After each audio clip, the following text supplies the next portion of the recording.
நம்ம வந்து பக்கத்துல இருக்கக்கூடிய இலங்கையை சேர்ந்தவரை நம்ம ஏன் கொண்டாடணும் அப்படின்னு சொல்லி மாற்று கட்சியினர் வந்து சொல்றாங்க. இது உங்களுடைய பதில் என்னன்னா? அதாவது உலகம் ஃபுல்லா வழிகாட்டி நிறைய பேர் இருக்காங்க, வழிகாட்டுறதுக்கு நிறைய பேர் இருக்காங்க. இப்ப நமக்கே வந்து நம்ம அப்பா அம்மா வந்து புகை பிடிக்காத, மது அருந்தாத, அதை செய்யாத, பொய் பேசாத, அது இதுன்னு சொல்றாங்க. உலகத்துல வழிகாட்டி நிறைய வாழ்ந்து காட்டினவர் தலைவர். நீங்க இப்படி ஒரு மனுஷனை அண்ணன் சீமான் சொன்ன மாதிரி நீங்க சிலை வடிவில் கூட செஞ்சு கூட வைக்க முடியாது. அவ்வளவு நற்பண்புகளை கொண்டவர் தலைவர். அவர் நினைச்சிருந்தானா 2009 மே 18 இனம் அழியும் போது அவர் நினைச்சதா 1/2 மணி நேரம் போது கொழும்பை வந்து தரமட்டமாக்கிருக்கலாம். சுத்தி இருக்க தளபதிகள்லாம் அர்த்தம் போய் சொன்னாங்க.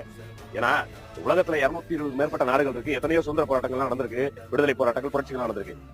விமானம் சொந்தமா விமானம் தயாரிச்சு போரிட்ட ஒரே இனம் வந்து நம்ம இனம் தான். விமானம் வச்சு போரிட்டவருக்கு குண்டு வைக்கிறதுக்கு எவ்வளவு நேரம் ஆகும்? அவர் நினைச்சிருந்தா ஆயிரக்கணக்கான கொண்டு வச்சு கொழும்பவே தரமட்டமாக்கலாம். செய்யல. ஏன்னா நம்முடைய எதிரி வந்து சிங்கள இனவாதமும் அரசு அடக்குமுறை சாதாரண மக்கள் இல்லைன்னு நினைச்சாரு. அதனால அதை செய்யல. அவர் மனித